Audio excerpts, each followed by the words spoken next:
They told you the strongest one always wins. They lied.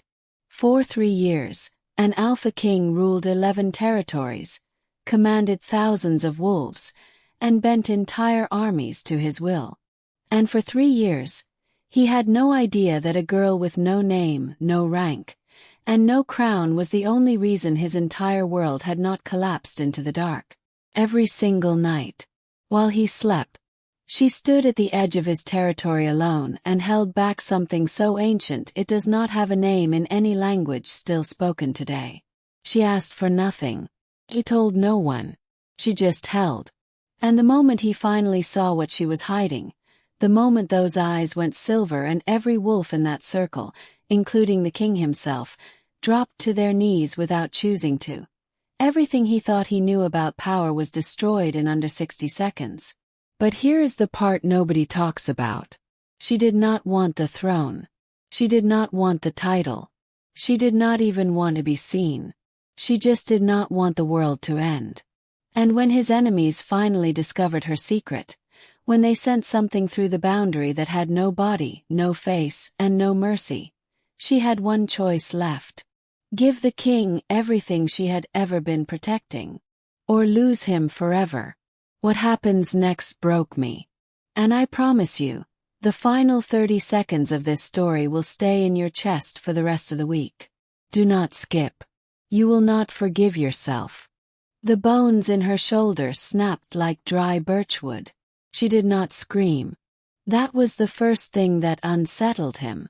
Caius Voss, Alpha King of the Northern Pax, ruler of 11 territories, a man whose name made grown wolves drop their gaze, stood at the edge of the training circle and watched the girl take a hit that should have ended her. Marcus had thrown his full weight into it. 240 pounds of ranked beta muscle, driving his elbow into the joint of her shoulder with a kind of force that shattered stone during sparring matches. She had gone down. Hard. Her knees carved twin trenches into the freezing mud. The November air smelled of pine resin and coming snow, sharp as a blade drawn slowly across the throat of the forest. And she knelt there in the black mud, her dark hair hanging in wet ropes around her face, breathing. Just breathing. "Get up, Stray," Marcus said. That was what they called her. Not her name. Never her name. She had no rank, no bloodline anyone would claim, no wolf designation in the pack registry. She had simply appeared at the border of Ashvale territory 3 years ago, 16 years old, barefoot, her clothes reduced to rags, smelling of blood that was not entirely her own. The council had debated killing her. Caius had allowed her to stay for reasons he had never articulated, even to himself. He watched her now from beneath the bare black arms of the oaks. Her hand pressed into the mud. She pushed herself upright. Her dislocated shoulder hung wrong, the ball visibly displaced beneath the thin fabric of her training shirt, the joint sitting 2 inches lower than it should. Every wolf in the circle could see it. Several looked away. Then she reached across her body with her good arm, gripped her useless one, and shoved it back into the socket herself. The sound was wet and percussive, like a fist driven into raw meat. Someone gagged. She rolled her shoulder once, testing it. Her face had not changed expression. Not once. Caius felt something cold move through him that had nothing to do with the temperature. "She is not natural," said Ren, his second, appearing at his shoulder. "No," Caius agreed quietly. "She does not shift. I know. She has been here 3 years and no one has ever seen her wolf, if she even has one. I know that too." He did not take his eyes off her. Marcus circled her again, and Caius could smell the beta's frustration turning into something uglier. The specific rot-sweet scent of a dominant wolf who feels his authority questioned by someone who should not be capable of questioning it. Marcus lunged. What happened next dismantled something foundational in Caius's understanding of power. She did not dodge. She did not block. She simply waited. And then, at the precise moment Marcus's hands closed around her throat, something changed in the air. The temperature dropped 6 degrees in an instant. Caius's breath became visible. The mud beneath the girl's bare feet froze. Not gradually, all at once. A fractal explosion of ice crystals spreading outward from her soles in a perfect circle, 8 feet in every direction, locking the earth solid in less than a second.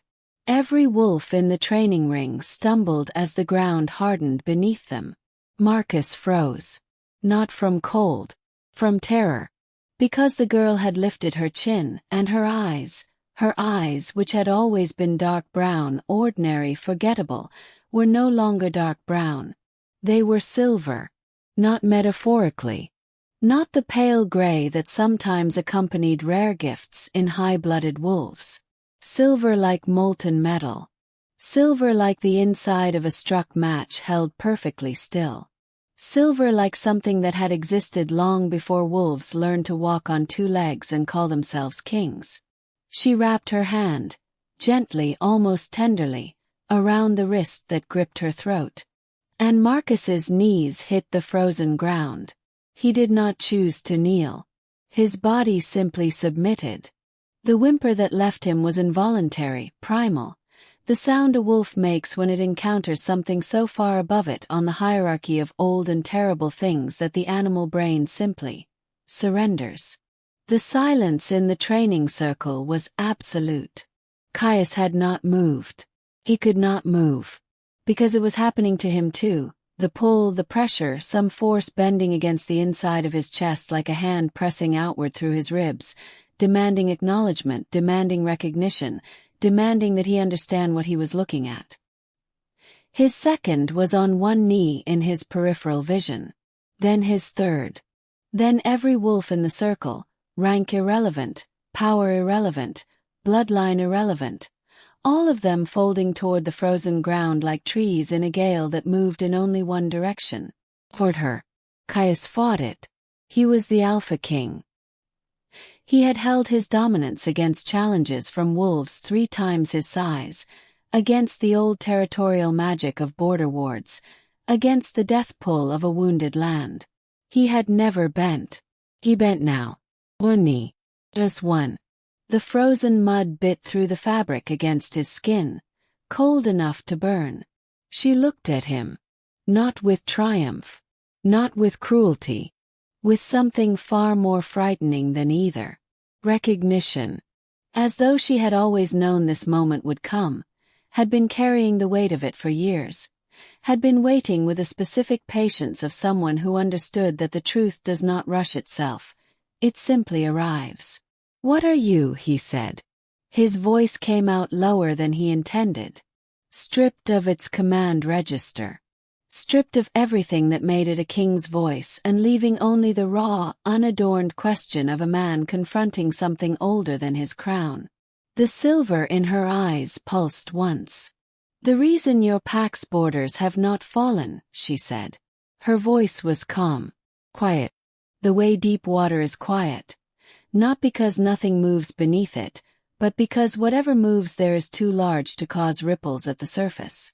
3 years ago something followed me to your territory line. Something that has no name in any language your wolves still speak. I drew it here, and I have been holding it at the edge of your land every single night since. Alone. While you slept. While your council debated whether I was worth the food I consumed. Something tore open in his chest. "You have been fighting," he said slowly. "At the border. Every night. Without telling anyone. Would anyone have believed me?" The frozen mud was burning through his knee. He did not stand. He found, for the first time in his adult life, that he was not certain he had the right to. The ice beneath her feet was already melting. The silver was fading from her eyes. Not extinguishing, simply submerging, returning to the deep place it lived in her, patient, permanent. She looked tired. Not weak. There is a profound difference between the two, and looking at her now, Caius understood that he had been confusing them for 3 years. She was exhausted the way ancient things are exhausted, not from lack of strength but from the unrelenting cost of containing it. "Your name," he said. "My name. I have never asked you. I should have asked you 3 years ago and I did not. I am asking now." She held his gaze. Around them the pack remained kneeling. None of them had risen. None of them seemed to remember how. "Saren," she said. He repeated it quietly, testing the shape of it. Tasted like the first cold hour before dawn. It tasted like pine resin and the particular silence that falls over a forest when something immense passes through it unseen. He remained on one knee in the freezing mud, the Alpha King of 11 territories, and he looked up at the girl with no rank and no bloodline and no wolf that anyone had ever witnessed, and he understood something that rearranged the architecture of everything he thought he knew about power. A crown does not create what she is. What she is would only ever condescend to wear one. "Saren," he said again. And this time it was not repetition. This time it was acknowledgement. This time it was the only kind of bow a king can offer someone who was never beneath him, the one that begins with saying their name like it matters. Like it has always mattered. Like you are ashamed it took you this long. He rose slowly. Not because his body was slow. Because rising felt like a decision that required the full weight of his attention. The way stepping onto uncertain ice requires you to commit your entire self to each inch of forward movement. The mud released his knee with a reluctant sound. His second, Ren, was already upright. Had risen the moment Caius began to, the reflex of a man whose entire identity was built around mirroring his king's posture. But Ren's face was wrong. It was the face of someone who had just watched the ground beneath a building shift, and was now recalculating every assumption he had made about its foundation. Caius recognized the expression because he was wearing it himself. The other wolves rose in clusters, the lower-ranked ones first, then the mid-tier fighters, then Marcus last of all, hauling himself upright with the mechanical movements of a man whose pride had been structurally damaged and who was not yet certain how to inhabit his own body in the aftermath. There was mud on Marcus's knees. There was mud on everyone's knees. That detail would matter later, Caius knew. Wolves remember humiliation with a specificity that borders on the sacred. Saren had not moved. She stood in the center of the training circle, the ice entirely melted now, her feet back in cold black mud. Her dislocated and reset shoulder rolled forward slightly in the unconscious posture of someone carrying chronic pain they had learned to fold into the background of their existence. She was watching Caius the way a person watches someone do arithmetic, waiting to see if they arrive at the correct answer, prepared to be patient about it either way. "Everyone out," Caius said. His voice had recovered its register. Command came back to him the way warmth comes back to a numbed hand. Gradually, then all at once, accompanied by a sensation that was not quite pain. No one argued. They filed out of the training circle through the gap in the rope boundary, and the pine trees swallowed them one by one, and then there was only Caius and Ren and Saren left in the clearing, the bare oaks standing around them like witnesses who had agreed to say nothing. "Ren," Caius said. "My king. Leave us." Was brief, but loaded with everything Ren wanted to say and was choosing not to say in front of her. "My king, protocol requires. I am aware of what protocol requires." Caius turned to look at his second for exactly 1 second. 1 second of direct eye contact. Ren left. The sound of his footsteps in the frozen pine needles faded until there was nothing but wind and the distant complaint of a crow somewhere deep in the tree line. Caius looked at Saren. She looked back at him. Neither of them spoke for a moment that stretched and breathed between them like a living thing, taking up space, requiring acknowledgement. "How long," he said finally, "before whatever is at the border becomes something I cannot ignore?" She tilted her head slightly. It was such a small movement. But it communicated with complete efficiency. that she had expected him to ask something else first and was recalibrating her answer accordingly. "You are asking the tactical question," she said. "I am always asking the tactical question. Most people, after what just happened, would ask the personal one. I am not most people." Something moved across her face. Not a smile exactly. More like the shape a smile would leave behind if it passed through very quickly and did not stay. 60 days, she said. Perhaps less if the cold breaks early. It is stronger in warmth. Heat accelerates whatever process it uses to press against the boundary. And you have been what exactly? When you go to the border at night. She was quiet for a moment. The crow called again, closer this time. Containing it, she said. Through what mechanism? She looked at him with those eyes.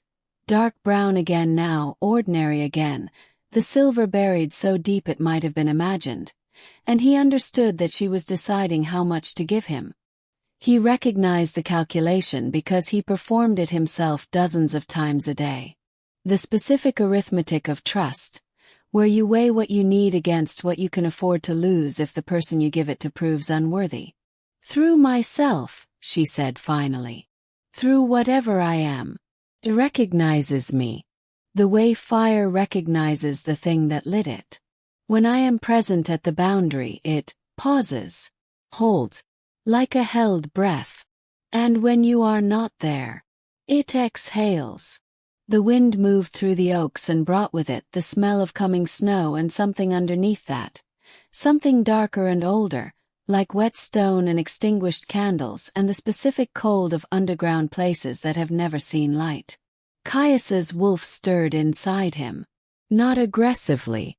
With the low, guttural unease of an animal recognizing a threat it has no category for. You need to tell me everything, he said. Everything from the beginning. The beginning, she repeated quietly. Yes. She wrapped her arms around herself. Not defensively. More like she was consolidating, gathering inward, preparing to carry something out into the open that had lived inside her in the dark for a very long time. I will tell you, she said. But not here. He nodded once. My study. 1 hour. He turned to leave. Caius. He stopped. She had never used his name before. No one in the pack used his name without his explicit invitation. It was one of those unspoken dominance protocols that self-enforced without anyone having to articulate the rule. She had simply used it. As though it were the most natural thing. As though the rules of hierarchy had never applied to her. And she had simply been humoring them until now. He turned back to look at her. There are wolves watching from the eastern tree line, she said. Her voice was perfectly level. They have been there for the last 4 minutes. They are not your wolves. Everything in him went still. He did not turn toward the tree line. A king does not turn toward a threat he has just been informed of. That is how you tell someone exactly where your attention has moved. How many, he said. 3. 2 positioned high, in the branches I think. 1 on the ground. The ground one is the problem. He has been recording. Recording. The light from a small device. The kind that captures images. Ice moved through his bloodstream that had nothing to do with Saren's power and everything to do with the cold, specific dread of a man who understands exactly what it means when his enemies witness something they were never meant to see. Someone had just watched his entire pack kneel. Someone had just watched Saren's eyes go silver. Someone had just documented the single most destabilizing thing that had ever occurred on Ashvale land. Walk with me, he said. His voice was calm. Impressively calm, he thought distantly. He was very good at calm. He had been practicing it since he was 11 years old and calm was the only thing standing between him and complete disintegration. Saren fell into step beside him without hesitation, moving toward the main compound as though they were simply finishing a conversation, as though nothing was wrong, as though the world had not just quietly and irrevocably changed. She was good at calm too, he noted. Better than him, possibly. Which meant she had been practicing it for longer, or under harder conditions, or both. He sent the alert through the pack bond, that wordless, frequency-level communication that moved between bonded wolves like electricity through copper, and felt Ren receive it, felt the spike of alarm immediately suppressed, felt the mobilization beginning at the pack's edges like a tide pulling back before the wave. They reached the compound door. He held it open for her. She looked at the held open door the way someone looks at an object they have seen before but in the wrong context, recognizing it, uncertain how to process it. Then she walked through. His study smelled of cedar and old paper and the particular dry warmth of a fireplace that has been burning for hours. 3 walls were books. The 4th was a window looking out over the territory, a long slope of pine forest descending toward the river valley, beautiful in the way that things are beautiful when they are also very dangerous and you know it. Saren stood in front of the window. She did not sit in the chair he gestured toward. He did not push it. He sat at his desk instead, and he looked at her silhouette against the winter-white sky, and he waited. "My mother was what I am," she said. "Or close to it. The ability moves through bloodlines, but it changes with each generation. Dilutes sometimes, concentrates in others. In me it concentrated." What is the ability, specifically? The old texts called it threshold keeping. She said the words carefully, the way you carry something fragile. The ability to perceive and hold boundaries that exist between the physical world and what lives adjacent to it. Not another dimension exactly. More like the space in a wall. The dark inside the structure that makes the structure possible. Caius was quiet, processing. "The thing at your border," he said slowly. "It came from that space. It has always lived there. Every territory has a boundary like this. Not the territorial markers your wolves can smell, but the deeper one. The one that predates wolfkind entirely. Most of the time, the thing that lives against that boundary is dormant. It has no reason to press. What gave it a reason?" She turned from the window then. And the expression on her face was the first completely unguarded thing he had seen from her. Not the patient readiness of someone managing how they are perceived, but the raw, specific grief of someone who has been carrying a piece of knowledge that is also a wound. "Someone woke it deliberately," she said. "Someone who knew it was there. Someone who understood that if it breached the Ashvale boundary, your territory would collapse from the inside. Every wolf bond would fracture. The pack mind would dissolve. You would have 11,000 wolves with no collective anchor, no alpha connection, no ability to coordinate, in the middle of winter." The fire cracked. Somewhere outside a wolf howled, one of his border patrol, a routine call, nothing urgent. But Caius heard it differently now. He heard it as something that could be taken away. "Who?" he said. One word. Stripped of everything except the question. Saren held his gaze. "The Harrow Pack," she said. The name landed in the room like a stone dropped in still water. Caius felt the ripples move through him. Not surprise exactly, because the Harrow Pack had been a source of friction for 3 consecutive years. Their alpha, a man named Dreist, who wore his ambition with a particular transparency of someone who has decided that transparency is more threatening than concealment. But this was not territorial friction. This was not the careful, escalating provocation of a pack testing borders. This was something methodical and ancient and patient, the kind of move that takes years to set up and is designed to look, until the final moment, like nothing at all. "They have had someone watching your borders for 8 months, Saren said. "I have seen the same sense returning, rotating, careful. They have been mapping the points where the boundary is thinnest. You did not tell me. I did not know if I could trust you." The bluntness of it hit him cleanly. No softening, no social padding around the edges.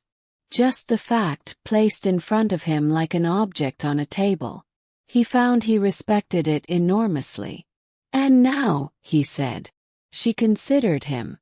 The firelight moved across her face, finding the exhaustion there, the deep-scored tiredness around her eyes that he had noticed before and attributed to the wrong cause.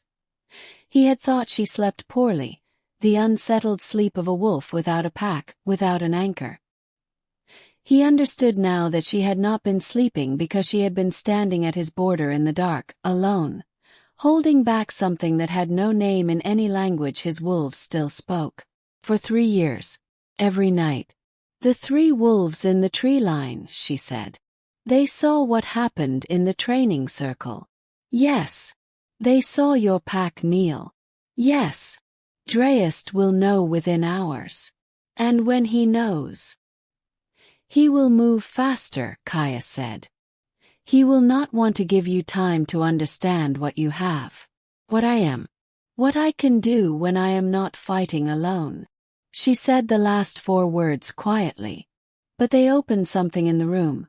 A new consideration, large and consequential, settling into the space between them like a piece of furniture that had always belonged there and had simply been missing until now. When she was not fighting alone. Caius leaned forward, his forearms on the desk, and he looked at her with a direct, undecorated attention he reserved for things that required his complete honesty. "I did not know what you were carrying," he said. I should have asked more questions 3 years ago, and I did not. And I am not going to perform an apology that is actually just me making myself feel better. What I am going to do is tell you that it will not happen again, and mean it." She watched him. "What I need to know," he continued, "is what happens at the border tonight. What changes now that Dreist knows what he saw." "He will test it," she said immediately. "He will send something, not wolves, not yet. He will use the boundary itself, push through it, try to force a breach at a thin point while I am not there to hold it. And if he succeeds in breaching a thin point, then the crack widens, and the thing in the dark finds the crack. And what I have been holding for 3 years collapses in a matter of hours." The fire settled, shifting downward into itself with a soft percussion of displaced embers. Outside the window, the sky had gone the particular pale gray that precedes snow, a held, breathless color, the sky contracting inward before it releases. "How many thin points are there?" he said. "On the Ashvale boundary." 7. 3 on the northern face, 2 east, 2 south. The northern ones are the most vulnerable. The ground is rockier there, less organic matter in the soil. The boundary roots itself in living things, in growth, and the north face is mostly stone. "Can you hold all 7 simultaneously?" Was long enough to be an answer before she spoke. "No," she said. "I can hold 3, perhaps 4, if I am rested and focused. But 7 simultaneously, no. What would it take to hold all 7? She turned back to the window. Her reflection in the glass was pale, overlaid on the gray-white sky and the dark shapes of the trees below, making her look briefly like she was part of the landscape, like she had grown up from the same soil as the pines, like she belonged to this land in a way that had nothing to do with pack registration. "Another threshold keeper," she said. "Or something that can anchor to me and extend my reach. A wolf with enough raw strength to act as a conductor. To carry what I project without being destroyed by it." Caius was very still. "Destroyed," he said. "What I project is not gentle," she said. And there was something in her voice then. Not quite apology, but the adjacent thing. The awareness of one's own capacity for damage that thoughtful people carry like a secondary weight alongside the damage itself. Most wolves who come into direct contact with the boundary force cannot hold it. Their nervous system reacts as though it is being asked to process something in a frequency range it was not built for. It is painful. Severely. You are describing what happened to Marcus. Marcus received a fraction of it. What I am describing for a full anchor would be substantially more. Caius nodded once, slowly. He was doing the arithmetic. The cold, necessary arithmetic of leadership. This need against that cost, this risk measured against that consequence. It would have to be someone with a very strong wolf, he said. Not a question. An observation placed carefully into the space between them. Saren looked at his reflection in the window. He looked at hers. Yes, she said. It would. The fire breathed behind them. The snow began outside. He could hear it before he could see it, that particular hush that falls when the first flakes begin to weight the air, that held breath quality of the world agreeing, collectively and all at once, to be quieter. Then a knock at the study door. 3 beats, rapid. The specific rhythm Ren used when the matter was urgent, and also when he had already decided, on his own recognizance, that the urgency outweighed whatever directive he had been given to wait. Enter, Caius said. Ren opened the door.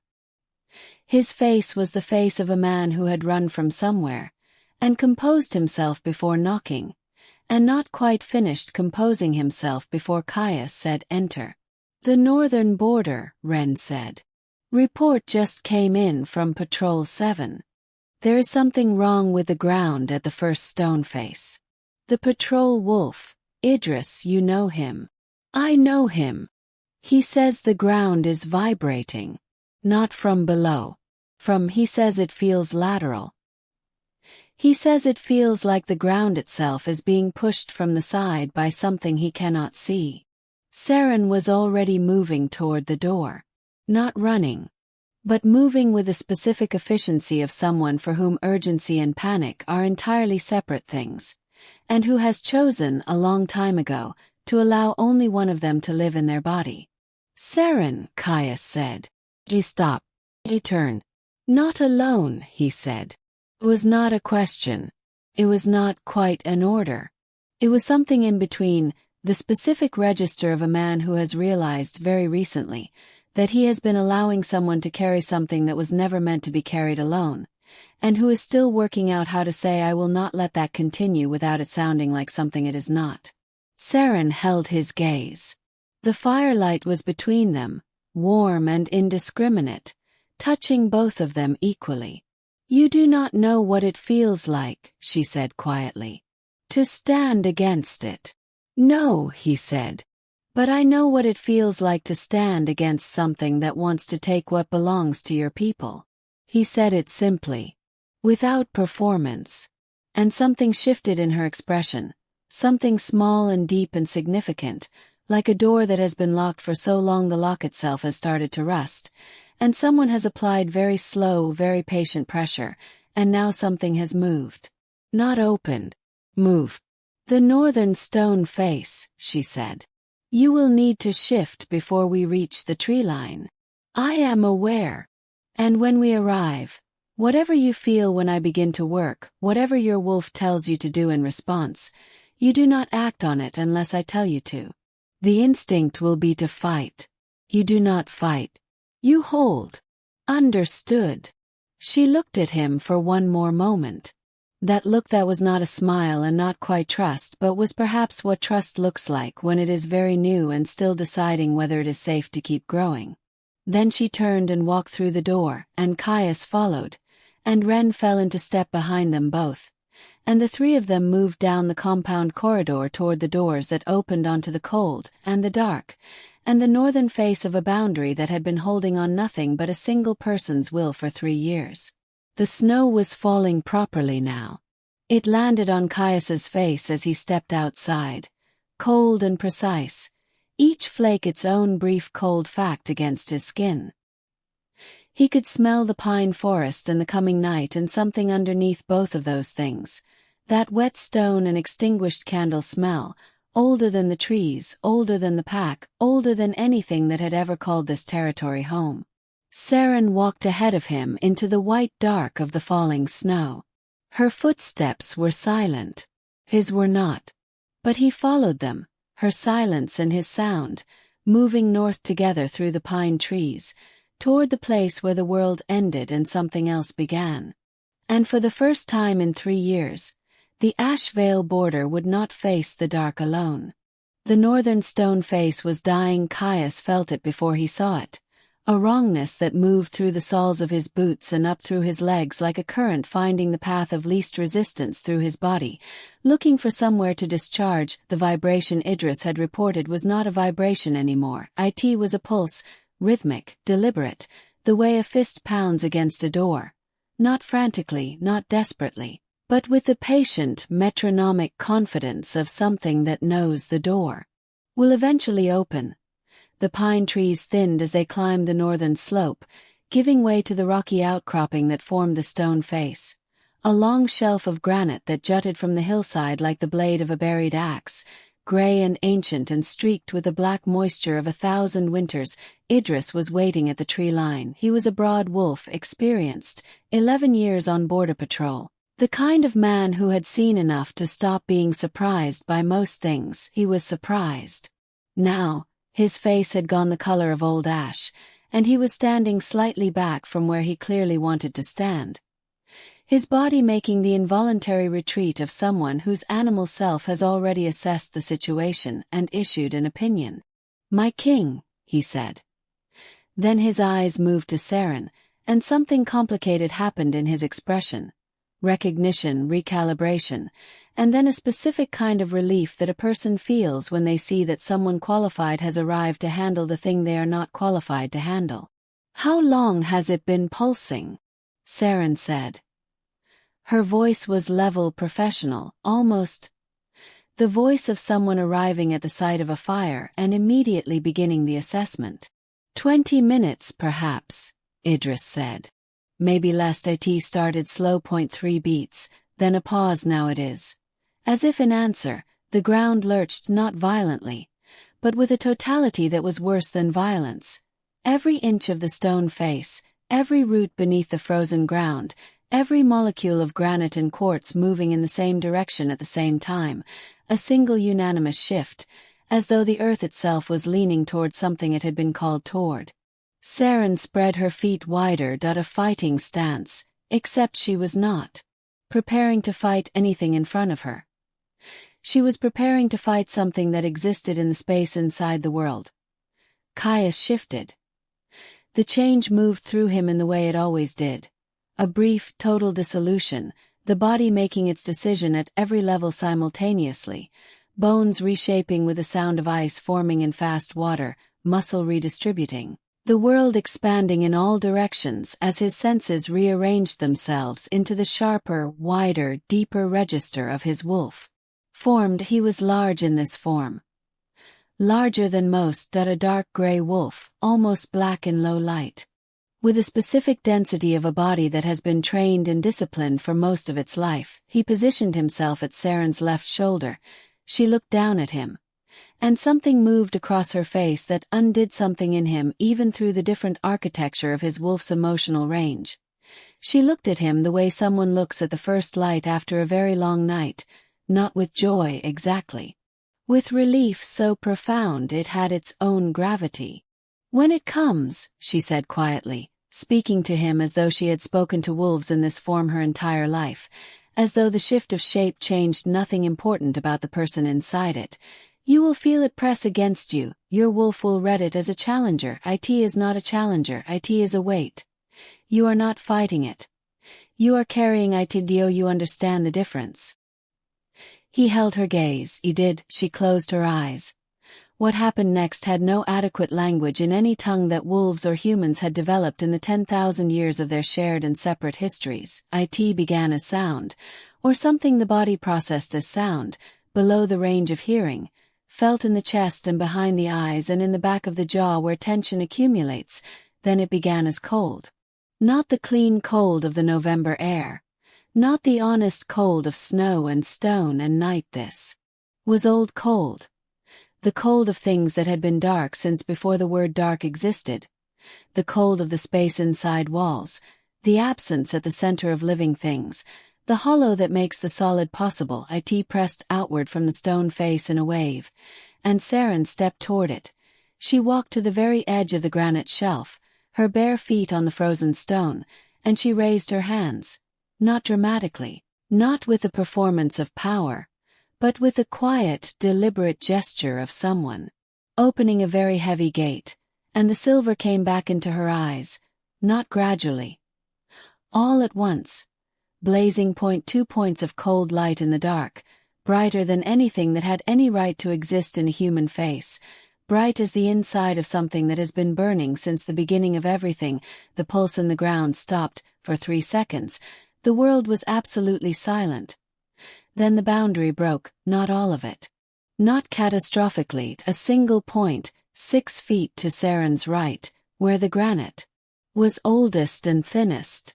A crack, invisible to any eye that was not looking with whatever Saren looked with, splitting open in the fabric of the threshold like a seam giving way under too much pressure. And through it came the thing with no name.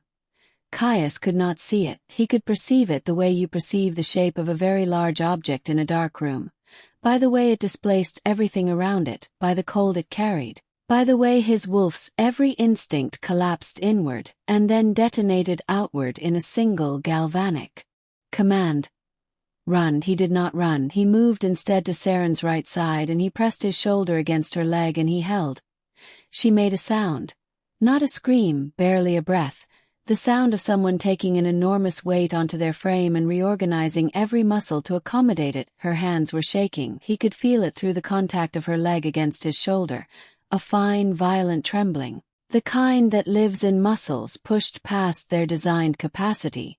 The kind that says this is too much and keeps going anyway. The silver in her eyes pulsed.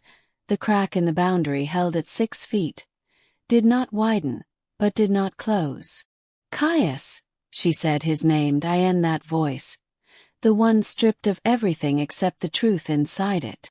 I need you to do something I cannot explain and should not ask. He pushed his shoulder harder against her leg. She understood him. I need you to give me your anchor, your bond. The root of your connection to your pack. Not permanently. I cannot take it permanently. But for 60 seconds I need to borrow the weight of it, the depth of it, that I need something alive and old and genuinely rooted in this land to amplify what I am doing. She paused. It will hurt, she said. And I am sorry that I have to ask this of you. I am sorry that I did not have someone to ask for 3 years. I am sorry for both of those things at once. Caius lifted his head. He looked at the place where the crack in the boundary held the dark. He thought of 11,000 wolves. He thought of the bonds between them. Pack bonds, mate bonds, family bonds, the invisible architecture of connection that made a territory not just land but a living thing, an organism with a collective heartbeat. He thought of the boy he had been, 11 years old, inheriting a crown from a dead father in the middle of a winter that felt exactly like this one. He thought of what it means to protect something with the entirety of what you are. And then he stopped thinking, and he gave her everything. It was not a metaphor, the alpha bond. The root of it, the oldest part, the connection that ran from him down into the territory itself and back up through every wolf who called Ashvale home. It was a real thing, as real as bone, as real as the granite beneath their feet. And she took it the way it was offered. Gently, completely. The moment she touched it, Caius felt his legs stop working, not from pain, though the pain was extraordinary. It was the specific, total pain of something load-bearing. Being temporarily relieved of its load, the body's confused, panicked response to a fundamental support being redirected. He went down onto the stone, both front legs, then his hindquarters, then he was lying on the frozen granite in his wolf form, trembling the way Saren had been trembling, feeling the bond she had taken pulsing through the space between them like a current moving through water, finding the frequency of the boundary and matching it, and then exceeding it. The silver in her eyes went white. Not silver, white. The total, complete, undifferentiated white of something that has moved past the spectrum of visible things entirely and exists now in a range that the eye perceives not as color but as the absence of shadow. She spoke. Not in any language he recognized. Not in any language that had been spoken in the last 1,000 years. He suspected it was older than language. What came from her? It was the sound of meaning that predated the decision to encode meaning in words. The raw signal that language was invented to approximate. The crack in the boundary began to close. 1 inch. 2 to Saren was on her knees now. Not from weakness, he understood, but from the sheer mechanical necessity of being lower to the ground, closer to the root of what she was accessing, as though proximity to the earth itself was part of the mechanism. Her hands pressed flat against the granite. The stone beneath her palms began to glow. Not with heat, with the cold light of a thing remembering what it was made to do. 3 inches. 4, the thing with no name pressed back. Caius felt it, even through the dislocation of the borrowed bond, even through the pain firing through every nerve in his body. He felt the force of the thing pressing against Saren's will, the mindless, enormous pressure of it, not malicious because malice requires intention, and this was something older than intention. It simply was, and it pressed. And she held. Her whole body was shaking now. The fine tremor gone violent. Her teeth clenched against whatever sound wanted to come out of her. Her white eyes streaming with tears that froze on her face before they could fall, tiny perfect crystals of ice tracing lines down her cheeks. 5 inches. 6. He could feel the bond straining between them, that borrowed root of him, that oldest part of his connection to this land and these people, stretched to its full extension in her hands. Vibrating like a cable under load, he pushed himself upright. It cost him everything he had. His legs shook with the effort of it, the same way hers shook, two beings in parallel states of total expenditure, giving everything to the same purpose from different sides of the same necessity. He pressed his head against her shoulder. She made a sound, that barely a breath sound again, but different this time, not the sound of someone taking weight. The sound of someone realizing they do not have to take it alone. The boundary snapped closed. Not gradually. Not inch by inch. All at once, a sound like a thunderclap compressed into silence, a reversal of pressure so total that the air itself seemed to inhale, and then the cold. The old cold, the wrong cold, the cold of the space inside walls, was simply gone. The pulse in the ground stopped. The stone face was still. The frozen night air smelled of pine resin and snow and nothing else. Just pine and snow and the clean, ordinary cold of a November in the mountains. Saren collapsed. Caius was already there. He shifted back to human form. A human form with shaking hands and a body that felt like it had been disassembled and reassembled by someone working from memory. And he caught her before she reached the ground. She was not unconscious. Her eyes were open, dark brown again, the silver completely gone. She looked up at him from the circle of his arms on the frozen stone of the northern face. And she looked like someone who had set down a weight they had been carrying for so long they had forgotten. The feeling of their own spine without it. She looked lighter, she looked devastated, she looked, for the first time since he had known her, like someone who was allowed to be tired. "Is it closed?" she whispered. "It is closed. All 7 points." He checked the pack bond, restored fully now, coursing through him with the familiar depth and warmth of 11,000 lives connected to his, and reached through it, following it to the territory's edge the way you follow a wall in the dark, testing each section. 7 points. 7 whole, sealed, intact sections of boundary, the thread of Saren's work woven through each one like a suture in a wound that had finally been properly closed. "All 7, he said. She closed her eyes. Just for a moment. "The Harrow pack," she said. "Dreist will try again. I know. He will not stop. I know that too. You need a plan. Saren." She opened her eyes. He looked at her. This girl, this impossible girl, who had stood at the edge of his territory every night for 3 years in the dark, alone, asking nothing, telling no one, holding the world together with the sheer force of being what she was. This girl who had no rank and no bloodline and no wolf that anyone had ever seen. This girl whose name he had not bothered to learn for 3 years. This girl in whose debt he now stood so far beyond any mechanism of repayment that debt was the wrong word for it entirely. Rest, he said. The plan can wait an hour. She looked at him for a long moment. Then, with a slow, deliberate movement of someone making a decision they have been circling for a very long time, she let her head rest against his chest. He held her there on the northern stone face in the snow, in the dark around them. The forest was quiet. The boundary was whole. 11,000 wolves slept in safety they did not know they owed to a girl they did not know existed. They found out in the days that followed, as the story moved through Ashvale. Territory the way real things move. Not as announcement, not as proclamation, but as truth spreading through a community that recognizes truth when it reaches them. They found out.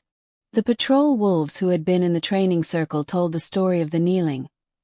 Idris told the story of the stone-face Wren, who had debated with himself for 48 hours about protocol and discretion and the appropriate way to handle information of this magnitude, eventually told the truth, which was that there was no appropriate way, and told it plainly, and one by one, then in groups, then in the way that a tide is not many individual waves but one connected body of water moving. Together the Ashvale pack came to understand what had been standing at their border in the dark, what had held the edge of their world while they slept, what had asked nothing, what had wanted nothing, what had given everything. They did not throw a ceremony. There was no coronation, no official elevation of rank, no council vote. Those things were for situations that had a precedent. This did not. What happened instead was this. 3 weeks after the night of the northern stone face, on a morning when the snow lay half a foot deep and the pines were white to their crowns and the sky was the particular sharp blue that only exists in winter, Saren walked out of the main compound toward the tree line. She was not going to the border. It was daylight, and the boundary held, and she was going simply to walk, to be in the forest, to inhabit the ordinary quiet of a body that was for once not required to carry something enormous. They were waiting. Not in a line. Not in any formal configuration. Just present. Wolves in human form and wolf form both, scattered across the snow-covered ground between the compound and the trees, every face turned toward her, every eye holding the specific quality of attention that is not curiosity and not reverence but something between the two, the look of people who have been given new information about the nature of the world they live in and are still incorporating it, still finding the places it changes everything and the places it changes nothing. She stopped, she looked at them, they looked back, and then the nearest one, a young female from the Eastern Patrol, 18 years old, too young to have much practiced control over the signals her body sent, lowered her head, a slight inclination, not subservient, not the enforced deference of rank hierarchy. The free, genuine bow of someone who has assessed a situation with clear eyes and arrived, without being told, at the truth of it. Others followed. Not all of them. Some stood straight, watching, still processing, still deciding. But enough, more than enough. Caius stood at the compound door behind her. He had known this was coming. Had felt it building in the pack bond the way you feel weather changing, a shift in the collective pressure of 11,000 connected lives. He watched Saren stand in the snow and receive it. She did not cry. She had spent 3 years making herself into something that did not need to be seen. And the habit of invisibility does not dissolve in a morning. Even a morning like this. But her chin came up and her shoulders, those shoulders that had carried an impossible weight in the dark for 3 years, that had reset their own dislocated joint without a sound, that had shaken against the cold of the oldest darkness while she held a closing boundary together with borrowed power and her own will. Her shoulders dropped, just slightly, just enough. The particular drop of a person who has been braced for so long that relaxation is its own act of courage. Caius stepped forward and stood beside her. Not in front of her, beside. She looked at him sidelong, he looked straight ahead. "They will come back," she said quietly. "The Harrow pack." "Yes. And the thing at the boundary. This sealed it, but seals require maintenance. I will need to go back regularly. It will be work." "Then it will be work we do," he said. "Not you alone. Not ever again. She was quiet for a moment. The snow was beginning again. Light, exploratory flakes, the sky deciding. You should know, she said, that what I am does not simplify your life, it complicates it. Enemies you did not have before. Questions you cannot answer, a power on your territory that does not belong to your pack structure and cannot be subordinated to it. I know. You should also know that I am not easy. I have been alone for a very long time, and it has made me particular. I have noticed. And you are not deterred. I am the Alpha King of 11 territories, he said. And I did not yet understand why. She looked at him, he looked at her, the pack spread out around them in the snow, and the boundary held at all 7 points, and the territory breathed with the deep, even respiration of a living thing that has been brought back from the edge of something it did not know it was approaching. Saren, he said. Yes. Will you stay? Not. Will you continue to hold the boundary? Will you continue to serve this territory? Will you continue to be useful? Will you stay? I have nowhere else, she said. It was an honest answer. Not the answer he wanted, but the true one, and he had already determined that he would always prefer her truth to anyone else's comfort. Then let that change, he said. Let this become somewhere, not nowhere. Let it become yours. She looked at the compound behind him, the stone walls, the lit windows, the smoke from the chimneys rising into the white winter sky. She looked at the wolves in the snow, she looked at the trees, the pine forest descending to the river valley, the land that she had guarded for 3 years from the inside of her own invisible exile. She looked at Caius. It was always mine, she said quietly. I was just waiting for someone else to notice. They never did crown her. There was no queen ceremony, no formal title, no place in the registry that adequately described what she was or what she did or what she meant to the territory and the people in it. Language failed, as it tends to when it encounters things that are genuinely new. But every wolf who walked the Ashvale border knew.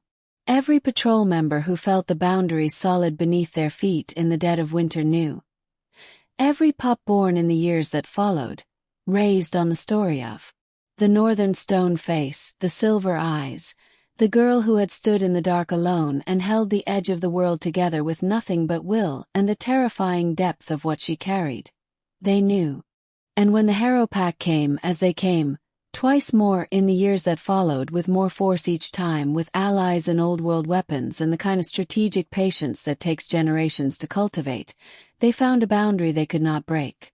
Not because it was impenetrable, but because it was no longer held by one person. It was held by 2. And the thing about 2 people holding something together is not simply that it is twice as strong.